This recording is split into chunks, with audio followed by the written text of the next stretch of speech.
Hey guys, Stealthy here, welcome to the War Room. Let's start off with something that I really enjoyed last week. Last week's War Room, I mentioned that after a while, if you play a certain game for a long time, your brain starts to, let's say, adjust.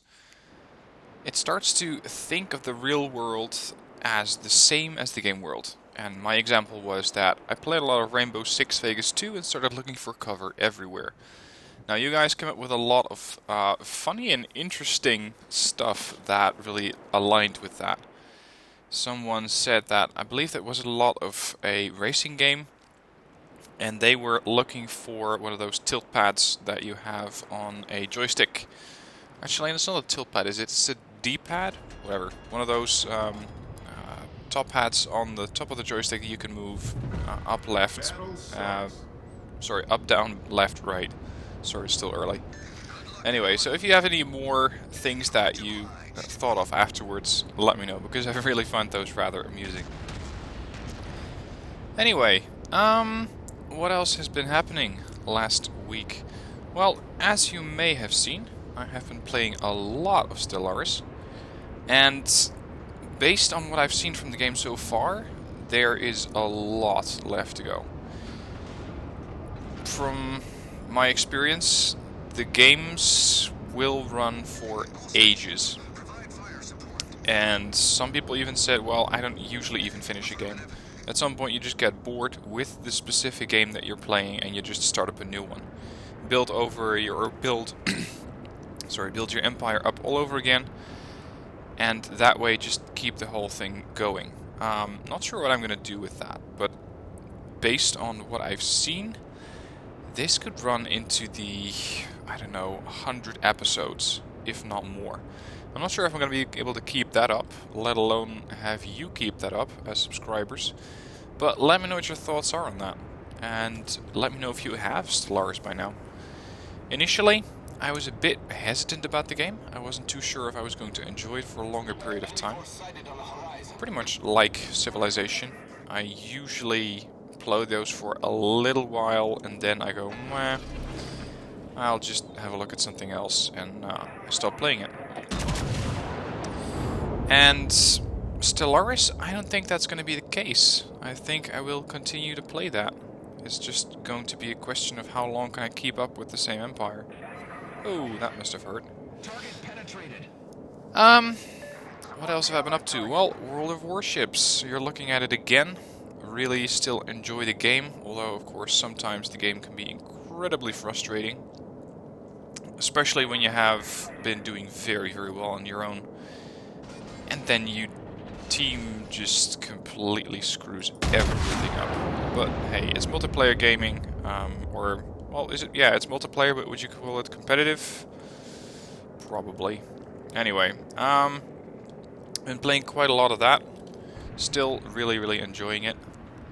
By the way, I'm alone here. This is not going to be good. The entire fleet is headed south. To get the hell out of here with the Warspite. Something else that I've been up to, and that really got me thinking last week, is that I have been putting up posters, let's say flyers, across town here to promote my small side project. I'm not sure if I mentioned that last week. It's to help out elderly people, let's say granddads, grandmas, who still want to join their grandkids online but have no idea how to work the technology. How to get involved, how to use iPads and stuff like that. And something really interesting happened, in the sense that I walked into one of the nursing homes that we have over here. I said, hey, look, this is what I do, this is when I put up here, is that okay? And they said, sure. The thing is that it is one of those, let's say, covered homes, which means it's, well, I'm not sure if you would call it password protected, but it has these numpad locks. And I arrived incidentally at the same time as one of their nurses, which allowed me to just walk through the gate with her. They probably thought I was some sort of, I don't know, guardian, family member, whatever. And they said, yeah, sure, these are the codes, you can just walk in with us. And they went so far as to give me the codes to every single section of that nursing home. And I was like, what the hell? This is social engineering at its best. Something that I talked about a while ago. How can you just give out codes like that? I'm not sure if that's even allowed, but apparently I have a very trustworthy appearance and people don't mind at all giving out that stuff, just like candy. Safety? Absolutely not. I mean, it's not like I'm going to abuse those codes in any way, but I thought, you just can't do this. You just cannot hand out codes like that. Oh crap, this is gonna hurt. Yeah.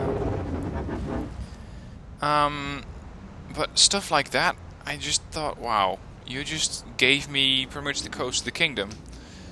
And right now I can walk into there and out of there whenever I see fit. Without actually being a family member, without having a valid interest in there. It's incredibly confusing for at least me that people give out their codes that way, but that is apparently something that people do. They just don't consider how much of an impact you can have with these codes. Because what I could do now, for example, is just walk in, use the codes, let's say rob the place clean if I wanted to, and be on my way. And I really don't think that insurance would cover a lot, because let's face it, they basically gave me a key to the front door. And talking of keys to the front door, that's something that happened maybe 3 or 4 weeks ago. The whole apartment complex that I'm living in is being repainted. It's a couple of years old now, and they had to repaint the whole thing. The thing is that once they came up to my door and said we need to paint the door had to stay open to make sure that the paint could dry well, etc. I'm not an expert on that, but okay. Now, we have let's say a hallway. You open the front door, you have a hallway, you have a cabinet where we keep the keys, etc. And I just kept on working. I think I was recording new videos or whatever. And it was very curious, because I thought, wow, this is just social engineering at its best. You just show up in a painter's overalls. You wear a bucket of paint, and you say, look, I need to start working on your door and working on, I don't know, letting the paint dry, so keep the door open for a while. And of course, I went back to the living room. I just saw painter. I said, yeah, sure, go ahead. At the same time, I was fully aware that most of my keys were still near the front door. So if he really would have wanted to, he could have just walked up to the cabinet, taken the keys, and then be on his way. Not paint the door whatsoever if he was up to any malintent. And a little while later, my girlfriend came home, who was of course surprised that the door was open. And I said, look, where are the car keys? Because we are not going to put those up on that cabinet, not right now. At the same time, you wouldn't really take away all of the valuables near the front door simply because there's a painter like that, or at least most people would consider that, I suppose you could say, rude, or as a show of I don't trust you. Which, then again, is something that you don't really want to do. So I thought that was a really interesting, let's say, social engineering by painter exercise for me.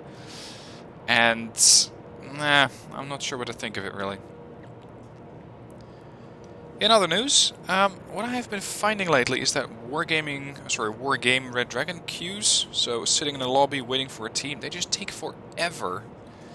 Saturday, I was hoping to record a 10v10 game, so I had pre-recorded a video about the deck I was using, and then I set in a 10v10 lobby for 10 minutes, no joke, 10 minutes, and still no one popped up.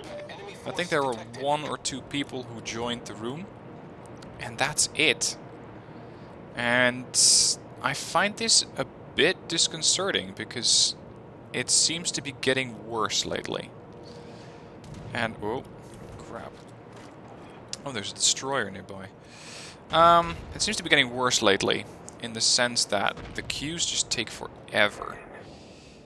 And I don't really see Wargame getting a lot of new players. I don't really see it getting back up to the initial levels, and I gotta say, I'm glad it's still here. Let's just get that first.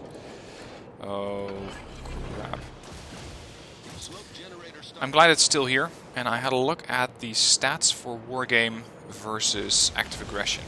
It makes for an amusing number. Let's just put it that way.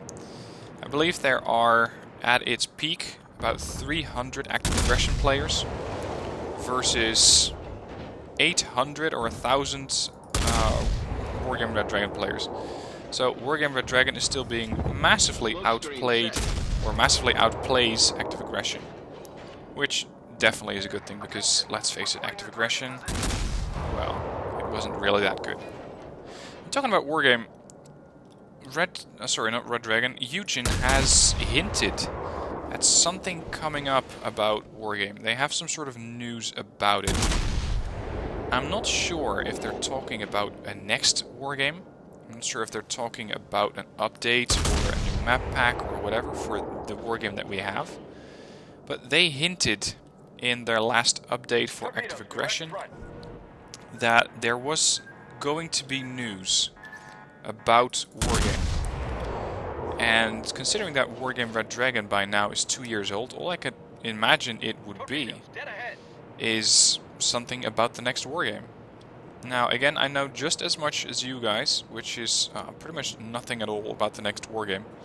I don't know what to expect, I don't know when to expect it, and just as you, I'm really, really curious what they are going to do, what they're going to come up with, and, of course, when we can expect this. And, of course, the moment I know more, I will definitely put up a video to let you guys know what to look for, and hopefully we're going to be seeing it soon. What else have I been up to? Oh yeah, heads up, note down May 14. Sorry, not May 14, May 21st. That's Saturday coming up. I'm going to be streaming Wargame Red Dragon, but it's going to be, let's say, a themed evening. Because a lot of you guys have been asking me to do a sort of historical battles, for lack of a better term. By historical battles, I mean battles which are inspired by historic events, such as, for example, the Yom Kippur War, where you have, I believe it was 1973, although I'm not 100% on that. Whoa, this is gonna hurt. You have 1973, you have this conflict, and we're gonna try and replicate that in Wargame. So if you want to join in, I'll be putting up a separate video on that if you want to be a participant in it. If you enjoy watching it, you can just join the stream, and of course I will also be turning the gameplay into a video, so that you can have that to look forward to. And what I'm interested in, or what I'm interested about, in what kind of historical battles you would find interesting. What is something that you would like to see on the channel? Which kind of conflicts? Of course, I cannot reproduce World War II situations. That is just not possible, because that tech, aside from the T-34-85, is just not in the game. But anything else can probably be recreated. So let me know what kind of conflicts you think would be interesting, and what kind of scenarios we should be playing. Again, separate video with more info on that will be following soon. Now, what can you expect from the channel this week? Well, whoops, I hit the battleship behind him. Interesting. What can you expect this week? Well, of course, more Stellaris. There is going to be quite a bit more Stellaris on the channel. But also more Red Dragon, more World of Warships. And probably those are the 3 games that I'm going to be covering this week. Great. Died again. Okay, maybe I'm not such a good World of Warships player.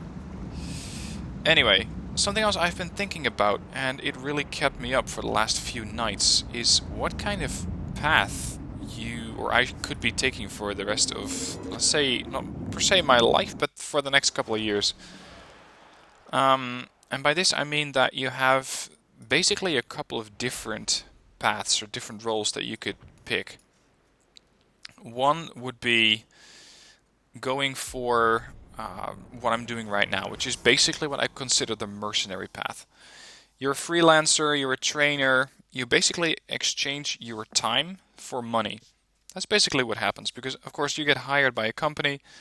They then pay you for your time, they pay you for your knowledge, and once you're done, you part ways and done. The other path is basically the employee path, where you just become an employee, you just do as you're told. You work at a company for anywhere, let's say from 12 to 60 hours a week, and that is your job, that's your way of making money. Which of course has not really a long-term solution, or at least I don't consider it a long-term thing, because you just don't get that well rewarded for your time. I find that, let's say the mercenary path, you get much better rewards, or at least you can set your own rewards, but the mercenary path has its own issues, because you cannot really do more than X amount of hours a week. Same for the employee really, but at least with, let's say, the mercenary path, you dictate your own hours. Battle starts. And then there's path number 3, which is basically, let's say, the business owner, which by business owner I mean you have your own products, you have your own business, and it's, let's say, a passive income business. So let's say that you would be selling information products online. And this way you can basically scale it to as much as you would like, because you're not bound by time. What you're bound by is, let's say, your marketing budget. And something like that has always appealed to me. I have been doing that for quite a while. I decided to take a break from it for the last couple of years, because I found that I wasn't really having that much success, or not as much as I would like to. So those are basically the 3 paths, and of course you can always make some sort of blend from 2 different paths. You can, let's say, work as a part-time employee and work as a part-time mercenary, or work as a part-time business owner, or start building up your business owner side of things while you are working as an employee or a mercenary. But what exactly I want to do and how I want to do it, I have absolutely no clue about. Usually I start a project and I think, well, no, it's too much time, it's not interesting, it's too much work, it's whatever, and I start making up excuses, which of course is not a good thing, but I don't know. Not having any income for the last couple of months is really impacting my confidence. I really have noticed that. Anyway, I don't want to turn the War Room into a whole whiny episode, so let's not go there. Let's wrap up with that, actually. What path are you taking? Are you looking to become an employee? Are you looking to become a business owner? Are you looking to become, let's say, the mercenary? What kind of role or what kind of plan do you have for your career, for your future? So let me know what your thoughts are on that. Start thinking on what kind of battles you would like to see in the historic section. Great, island in the way. Let me know what kind of battles you would like to see in the historic section, and of course a separate video on that up soon. And aside from that, this is it for the week's War Room. I hope you enjoyed. Hope it wasn't too whiny this episode, because, well, gotta be honest, I haven't been having that much of a good time. And I hope you have a good week, or at least make it a good one. Thank you for watching. I hope you enjoyed this week, and I'll be seeing you soon for more videos. Thanks for watching. See you soon.